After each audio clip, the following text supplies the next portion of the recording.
Segundo livro de Samuel. Capítulo 21. E houve, em dias de Davi, uma fome de 3 anos, de ano em ano, e Davi consultou ao Senhor, e o Senhor lhe disse: É por causa de Saul, e da sua casa sanguinária, porque matou os gibeonitas. Então, chamou o rei os gibeonitas e lhes falou: Ora, os gibeonitas não eram dos filhos de Israel, mas do resto dos amorreus, e os filhos de Israel lhes tinham jurado, porém Saul procurou feri-los, no seu zelo pelos filhos de Israel e de Judá.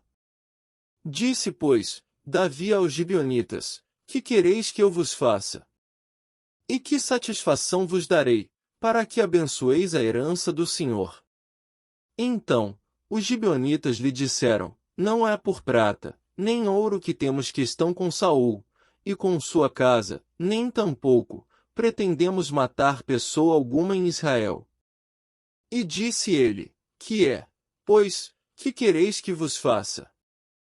E disseram ao rei: Quanto ao homem, que nos destruiu e procurou que fossemos assolados, sem que pudéssemos subsistir em termo algum de Israel. De seus filhos, se nos deem 7 homens, para que os enforquemos ao Senhor, em Gibeá de Saul, o eleito do Senhor. E disse o rei: Eu os darei. Porém o rei poupou a Mefibosete, filho de Jonatas, filho de Saul, por causa do juramento do Senhor, que entre eles houvera, entre Davi e Jonatas, filho de Saul. Porém tomou o rei os 2 filhos de Rispa, filha de Aiá, que tinha tido de Saul, a saber, a Armoni, e a Mefibosete, como também os 5 filhos da irmã de Mical, filha de Saul, que tivera de Adriel, filho de Barzilai, Meolatita. E os entregou na mão dos gibeonitas, os quais os enforcaram no monte, perante o Senhor, e caíram estes 7 juntamente, e foram mortos nos dias da cega, nos dias primeiros, no princípio da cega das cevadas. Então, Rispa, filha de Aiá, tomou um pano de cilício, e estendeu-lhe sobre uma penha, desde o princípio da cega, até que destilou a água sobre eles do céu, e não deixou que as aves do céu se aproximassem deles de dia, nem os animais do campo de noite. E foi dito a Davi o que fizera Rispa, filha de Aiá, concubina de Saul. Então, foi Davi, e tomou os ossos de Saul, e os ossos de Jonatas, seu filho, dos moradores de Jabes-Gileade, os quais os furtaram da rua de Bet-Seã, onde os filisteus os tinham pendurado, quando os filisteus feriram a Saul em Gilboa. E fez subir dali os ossos de Saul, e os ossos de Jonatas, seu filho, e ajuntaram também os ossos dos enforcados.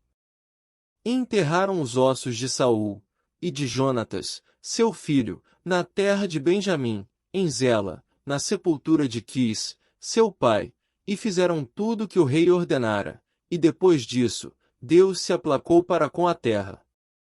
Tiveram mais os filisteus uma peleja contra Israel, e desceu Davi, e com ele os seus servos, e tanto pelejaram contra os filisteus, que Davi se cansou. E Isbi-Benob, que era dos filhos dos gigantes, e o peso de cuja lança tinha 300 siclos de cobre, e que cingia uma espada nova, este intentou ferir Davi. Porém Abisai, filho de Zeruia, o socorreu, e feriu o filisteu, e o matou. Então, os homens de Davi lhe juraram, dizendo: Nunca mais sairás conosco a peleja, para que não apagues a lâmpada de Israel. E aconteceu, depois disso, que houve em Gobe ainda outra peleja contra os filisteus. Então, Sibecai, o Husatita, feriu Asaf, que era dos filhos dos gigantes. Houve mais outra peleja contra os filisteus em Gobe, e Elanã, filho de Jaré-Oregim, o belemita, feriu Golias, o geteu, de cuja lança era haste, como o eixo de tecelão. Houve ainda também outra peleja em Gate, onde estava um homem de alta estatura, que tinha em cada mão 6 dedos e em cada pé outros 6, 24 por todos, e também este nascera dos gigantes. e injuriava a Israel. Porém Jonatas, filho de Simeia, irmão de Davi, o feriu. Estes 4 nasceram dos gigantes em Gate, e caíram pela mão de Davi, e pela mão de seus servos.